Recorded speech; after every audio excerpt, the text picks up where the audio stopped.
and welcome to our awareness-raising podcast series entitled Stand Up, Speak Out, where we aim to tackle stigma and discrimination of people, specifically young people living with non-communicable diseases, or as we call NCDs, as well as also including caregivers. My name is Alex Kwok. I'm a clinical researcher by background. I'm based in Vancouver, Canada, an NCDChild young leader, and I'm excited to be co-hosting today's episode alongside my fellow health advocate, Apoorva Gomber, who will also briefly introduce herself. Hi, everybody. Thank you for joining us for this Stand Up, Speak Out podcast series. I'm Dr. Apoorva Gomber, and I am so glad to co-chair with my fellow Alex. We are both at the NCDChild Young Leaders, and we're really excited for this podcast series to roll in. Over to you, Alex. Awesome. So to preface, the World Health Organization defines non-communicable diseases, also known as chronic disease, as those with a long duration and are the result of a combination of genetic, physiological, environmental, and behavioral factors. The four main types of NCDs are heart disease, cancer, respiratory, and diabetes, but there are also rare conditions.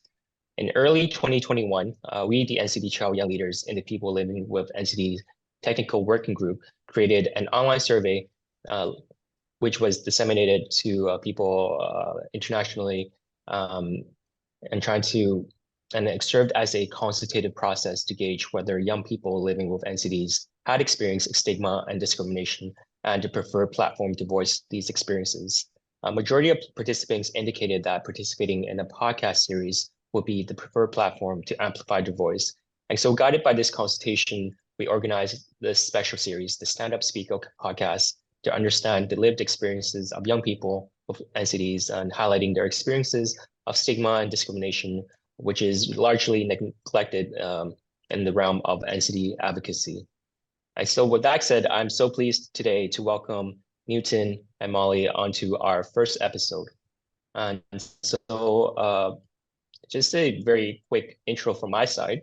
So Newton hails from Kenya. He is an active young leader in diabetes advocacy in his community and is the co-founder of Young and Sweet Group with the mission to change the type 1 diabetes lives for the better through health promotion, advocating for access to healthcare, and building support groups. And then we're also joined by Molly, who is works in policy and policy advocacy in the diabetes space as well. With that said, I'd like to hand it over to Newton. If you could, we would love to, if you could introduce yourself and talk a bit about the work that you do. Yeah, thank you, Alex. Yes, once again, pleasure to be among these panelists, pioneer of this movement for the NCDChild. My name is Newton Macharia from Kenya, where I have been living with the condition type 1 diabetes for the past 10 years and counting. And my experience is largely from coming from a point of a young person living with the condition in this country, which is a low and also middle income country like Kenya. So I appreciate the fact that I am on this panel to try and create awareness on type 1 diabetes and other NCDs, competing NCDs, and to be able to change the conversation for the better, to be able to open up that room for improvement in terms of the standards of care in the NCDs world. So I am a co-founder of a rather familiar ground known as a Young and Sweet podcast. So Young and Sweet podcast is a group of young people who came together to be able to share their lived experiences on online platforms, which are very, very familiar with young people living with the conditions, so that we can inspire, we can empower, educate, and also open up the conversation in very safe grounds, and to be able to also reduce stigmatization and discrimination in that field. So I'm happy to be here and I look forward to engaging a lot. Thank you. Back to you, Alex. Thank you, Newton. And I'll pass it to Molly. Sure. Hi, everyone. It's good to be here. I'm Molly. I live in Amsterdam in the Netherlands. I'm from the US.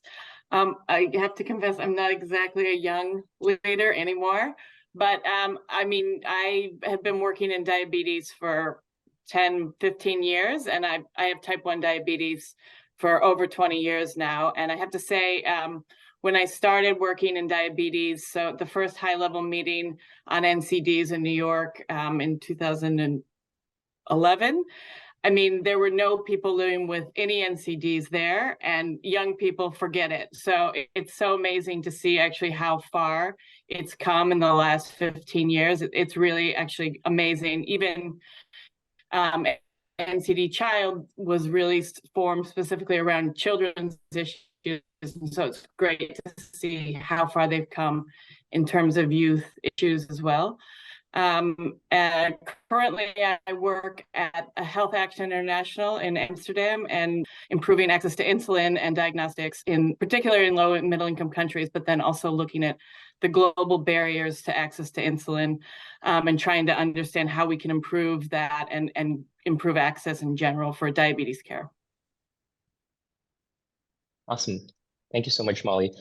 So today's episode is really to talk about the lived experiences of people living with NCDs. And so I guess right now, my first question is, if you're comfortable sharing, can you tell us a bit about your journey living with NCDs, diabetes specifically?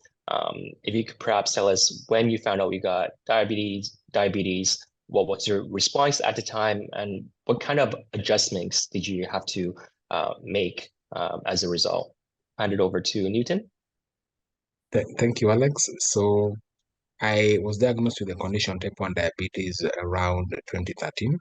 That is when I was around 19 years old. And it's a condition that came as a shock to me and also to my family, my nuclear family, and also the extended family, because looking at how diabetes had been treated previously in our environment, which is Kenya, was like it was a condition that was largely on the family, or rather had that family background. So me living with the condition meant that I had relatives who had the condition, but in my case it was unique because no one in my family had that condition. So that was the first sign of shock in my family. The second sign of shock was that when I was diagnosed with the condition, I was at a transition period. That is, I left like high school and was transitioning to independence, rather going now to campus, which is the university. So it really came as a shock to myself because I was beginning to know who I am and also becoming an adult, and it really had me in denial for around 2 to 3 years. So during this period is when I did not have clinical adherence. I was in denial with using the insulin and all that, and also I did not have the required education to be able to manage this condition from my point of view. So after having interacted with a lot of people living with the condition through online forums, I saw that as a channel of me coming out and also speaking in that regard. So the condition really opened up, and I can be honestly speaking, it gave me confidence, which I never had before. I never thought I could stand in front of people and also give my story in a way that it could inspire or even empower anyone living with the condition as such. So I was largely an introvert, but once I got the condition, or rather once I was diagnosed, I became an outgoing, I became a very extrovert person. It really changed even my personality. So that is one positive thing that I take from the condition. But also speaking that fact is that I experienced a lot of inaccessibility to education, which was very, very key. I also experienced inaccessibility to proper medication, which is also another gap. I also experienced inaccessibility to support. So support, we're talking about psychosocial support. How am I going to speak about the condition, my highs and my lows? Who will understand them? I also experienced inaccessibility because I faced stigmatization and discrimination. Imagine in a case whereby you are a young person living with the condition, your friends are going out. What do you do then? What sort of intervention do you have? So I experienced one thing that also turned around my experience is that I got a hypo when I was taking an exam. And in that exam, I got an F, which is fail in Kenya. And also, I believe fail is the whole world. So with that sort of grade in my transcript, I really became it became a U-turn for me, a turnaround for me. So whenever I look at my academic papers and I see that if I really wanted to make sense and I did not want anyone else to experience what I experienced, and that is why I came out and also became so vocal and became so entrenched in the diabetes world and also the advocacy and so far that I've done. So thank you. Thank you. And so just as a follow-up, how was your after you found out you got diagnosed with diabetes, how did you notice your relationship with your peers, your family? Did you see any difference in terms of how your relationship with them, how you interacted, and anything that you felt at the time? Yeah, sure. So there was a lot of change in how I was carrying myself after the condition, bearing in mind it's a condition that no one knows where it comes from. It was a period of now starting even to query my sort of family or family heritage, like who had the condition. And when they were doing like their sort of research, quote unquote research, they found out no one. So it even became a question of where could it have come from? What's the cause? So could it have been prevented? All those questions now are bearing at the back of my mind. And also I was also getting those questions from peers and friends who also thought that maybe it's even transmissible in one way or another. So you can expect and see that they did not I had a bunch of friends who were questioning all that, and bearing also in mind that I did not have the answers. So it became a situation of I do not have the answers to a question, but I am living with a condition which I did not choose, which I could not have prevented, and which I could not have predicted. So at the end of the day, I needed to find like a new cohort of friends who would be able to understand this new lease of life that I have. And I also wanted to have friends who could give me experiences of people they know living with the condition to be able to pass along that sort of support and be able to be there for me. But I also experienced a change in that a condition which I did not even like want or even did not want to have came into my life and was taking me to a different route. Bearing in mind that it would even change the careers that I wanted to pursue and also the friendship that I wanted also to maintain and all that. Sure. Mm-hmm. Thank you, Newton. And I'll pass it on to Molly. Same question. Can you tell us about your journey living with NCDs, diabetes, your early years, particularly when you found out you got diagnosed, and what kind of adjustments you had to Sure. make? I mean, like Newton, I was in my late teens, or I was 21 when I was diagnosed, and also going through a transition. It was my last year of college. And so I was, living on thankfully I was already going to an endocrinologist because I had thyroid issues, because otherwise, to be honest, I'm not sure if I would have known, I think especially for women, I had lost a lot of weight. I was just like, oh, wow, I'm just lucky, I guess. I don't, I didn't even think about those things. And when I went in, I was about 2 months before graduation. And I mean, just like Newton said, it was complete shock. I had no idea. I went to the hospital, stayed for one night. They showed me how to do a syringe in an orange and sent me on my way and said, good luck. And you're just suddenly, you go from sort of, a 21-year-old dummy into somebody who's suddenly managing all of these things and trying to count your carbs and inject yourself and, and also trying to, get into the world.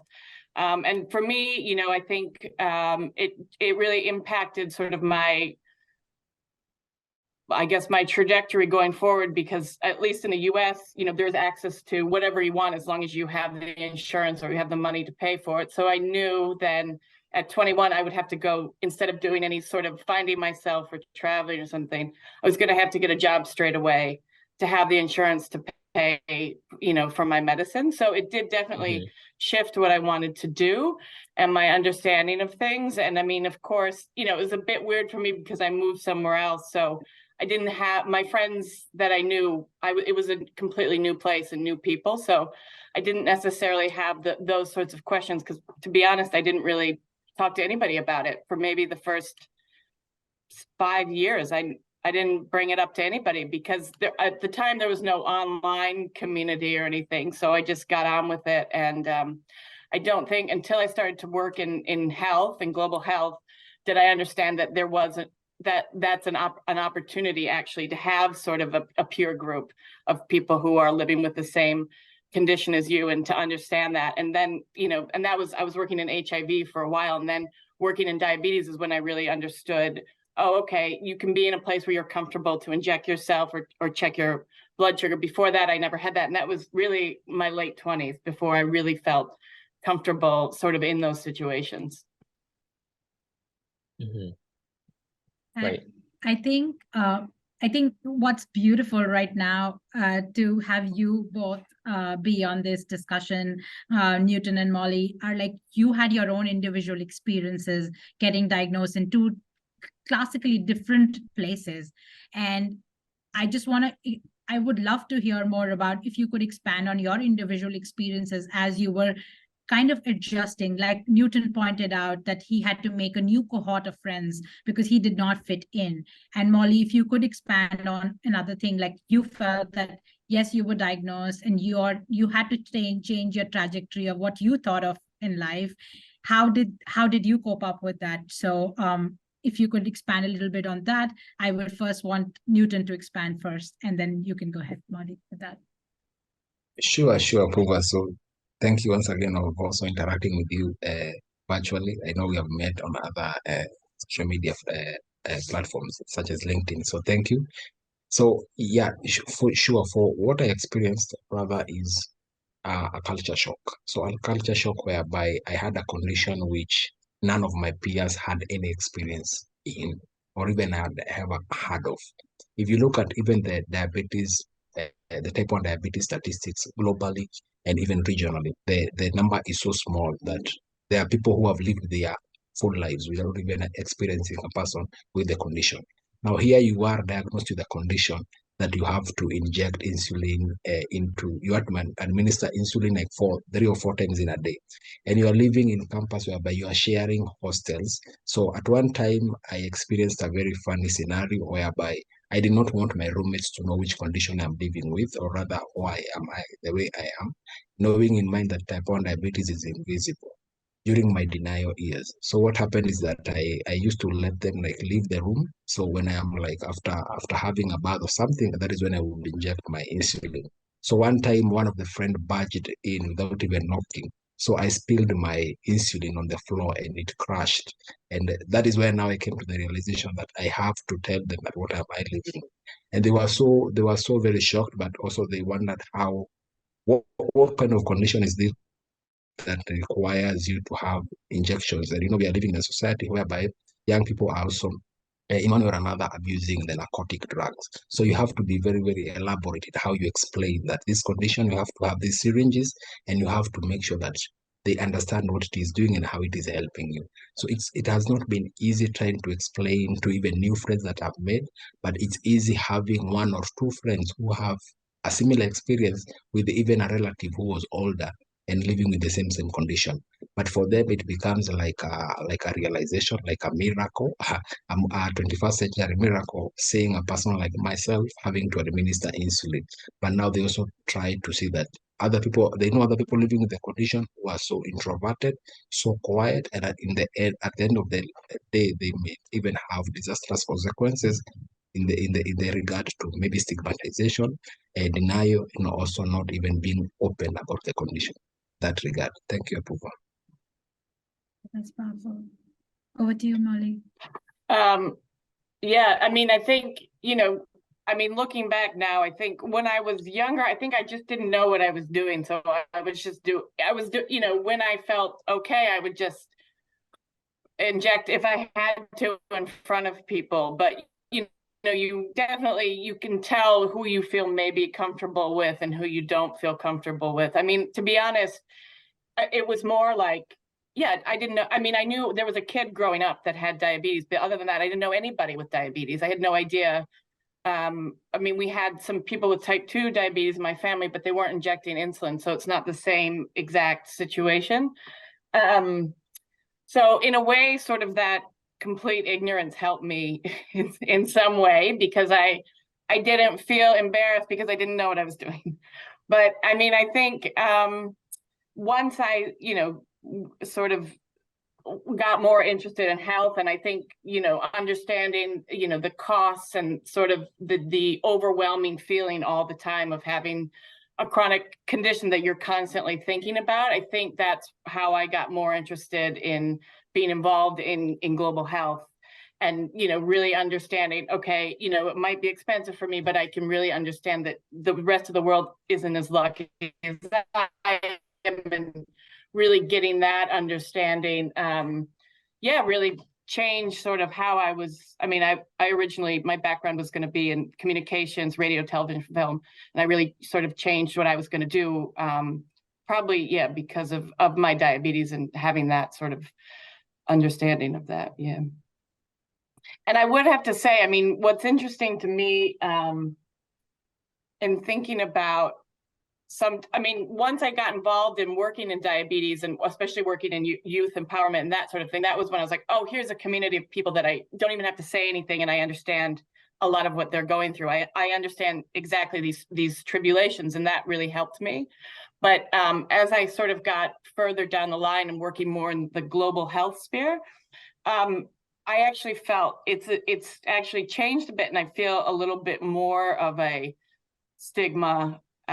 I think working with a lot of people in global health who are more experts or whatever, a lot of times I feel like, and I don't know if it's necessarily their faults or whatever, but a lot of times they sort of look at somebody who's a patient as somebody who maybe doesn't understand the global impact of what's going on.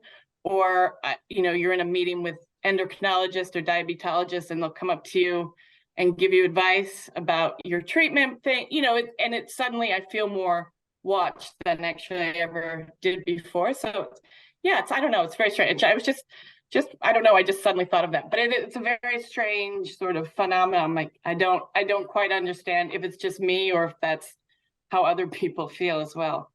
Yeah, thank you, Molly. I think what's beautiful about having the two of you is like our geographical locations also determine where and how our story is going to look like, and how the environment where we are managing that condition. And you pointed a really important piece, which I think would help us transition to our next question, which Alex, you can take over.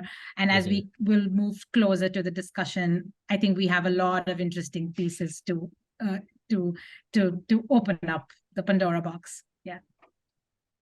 Yeah, so as Apoorva alluded to, the Pandora box is, well, I guess, let's backtrack a bit. So at the heart of many health advocacy activities, the focus are typically on like health access, health promotion, self-management, health system strengthening.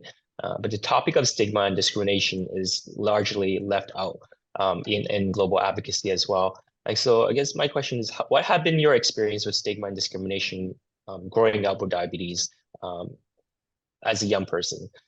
I guess a better progression is, how is diabetes in your community perceived, and are you treated differently as a result of this condition? I'll pass it to Newton, if you can share. Sure, Alex. So my background is actually quite diverse. So with that regard, it means that it's a background full of different cultures, meaning in Kenya and also in Africa, we have belief systems. Belief systems are passed on orally from one generation to another through oral traditions. And these are held, for example, as factual. And they are very, very, there's a thin line between what is really factual in terms of scientific sense and what really is a belief system. So diabetes, let me put it that it is with that we in Africa and also in Kenya, we have become a victim of our own success in health advocacy, also in health management in this country. So whereby when you look at the communicable diseases, or rather the infectious diseases, that is the HIV, the malaria, the TB, and the rest, the other infectious diseases, they were really focused in terms of resources. They were really focused in terms of health allocation of even funds and all that. So that means that most of even the human resource, most of everything went to that side. So that left a very huge gap in the non-communicable diseases, which is what we're talking about today. So what that meant is that there were few staff who are dedicated in that respect. There were few specialists in that respect. So what came about was now the belief system. Belief system is whereby, since few people were dedicated in that respect, we had very few professionals, even specialists who could come up and even be able to dedicate time and everything to be able to create a path for that. So that meant that the belief systems, for example, in Africa, whereby we say, like, for example, diabetes in 20 years ago, that is the millennium, 2000, people thought that diabetes was caused by curses, by witchcraft, it was in this context, a white man's disease. So it's a condition that has really suffered from inadequacy in terms of education. So that meant that if I rose up and said that I'm living with a condition which is type 1, I became like an outcast all of a sudden, because it's a condition that has not the people have not yet been tuned that it can also occur in young people living in Africa, in the setting of Africa. So that is one context, and that is stigmatization by itself. The other sort of stigmatization is even when you seek services. So what do you mean when you seek services? When you seek services, you go to a clinic or even to a hospital.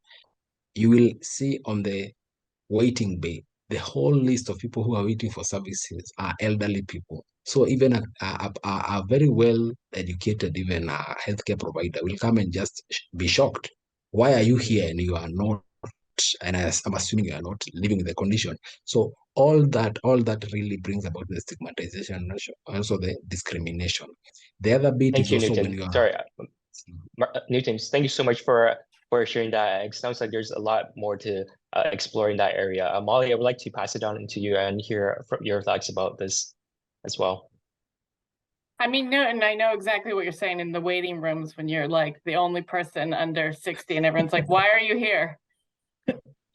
Yeah. sure. I mean, I think, as a woman, it can be difficult. I think there's a lot of, I know when I got married, somebody in my husband's family said, are you sure you want to marry her? Is that healthy? Is she going to be able to, implying that I was somehow damaged. And I know, when I thought about having children, a lot of people said that's probably not a good idea. And I don't know if, you should be thinking about that. So, of course, personally, it can be, complex, and you can get a lot of